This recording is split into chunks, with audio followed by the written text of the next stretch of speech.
Oh. Howdy.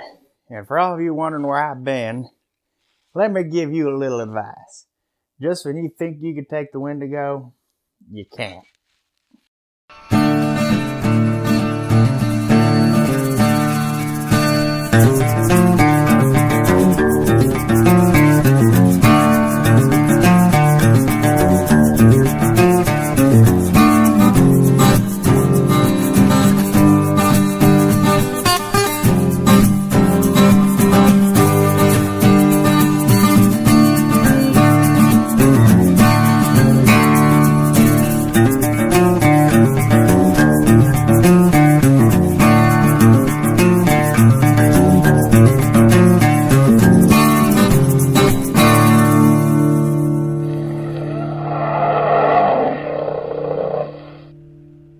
Howdy, and welcome to Cryptid Caravans, where the show must go on. Today's cryptid we're featuring is actually related to somebody that's been on the show before.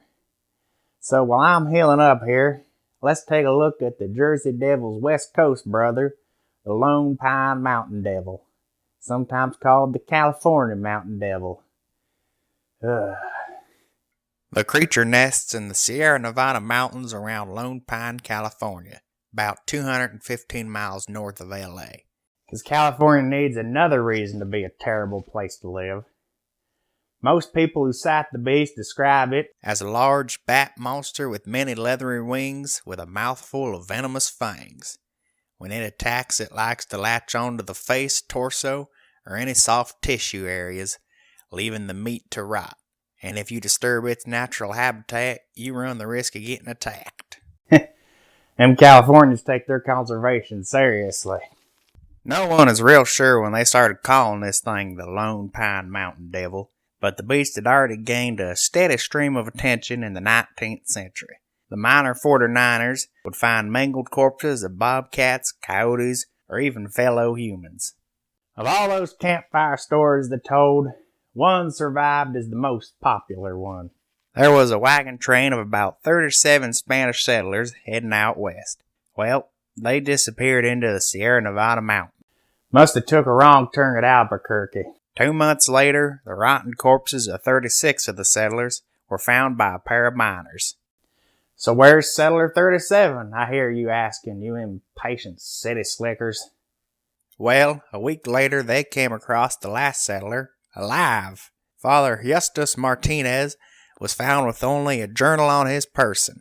He was taken to a Catholic mission in California, but during this whole time he kept his lips sealed on what had happened. I'm starting to get Swift Runner flashbacks. I think it's time for some medication.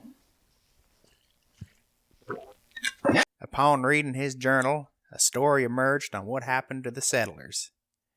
One night they were celebrating with a feast in honor of St. Roderick. The raucous party went on till the wee hours of the night, while Father Martinez, being a good little Catholic, stayed in his tent on the camp's edge. It was from here he watched as winged demons descended on the party and killed every man, woman, and child to the last. The Lone Pine Devil sightings took a steep dive since then. It was almost forgotten until a sudden resurgency in the early 2000s. Most of these sightings are farther west of Lone Pine in the Alabama hills. And one other such possible case of a devil attack involves some high schoolers who went missing in Death Valley around 2010. Or they call it Death Valley for a reason. Now, the Lone Pine Devil hasn't made it on any films, which may not sound that odd until I tell you this. The town of Lone Pine may have started as a stop for miners to resupply, but it has since become a hot spot for the film world. Since the 1920s, there have been countless Hollywood flicks that use this town and a stretch of road nicknamed Movie Road.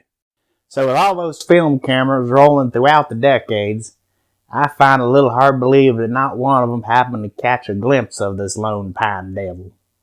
And some sleuths note that these Old West tales of devil attacks aren't backed up by any sources older than the age of the internet.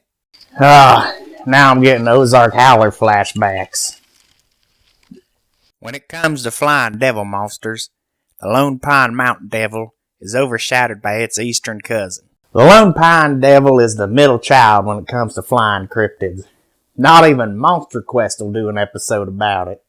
So what actually is flying over the Californian mountain ranges? Is there actually a guardian of nature up there?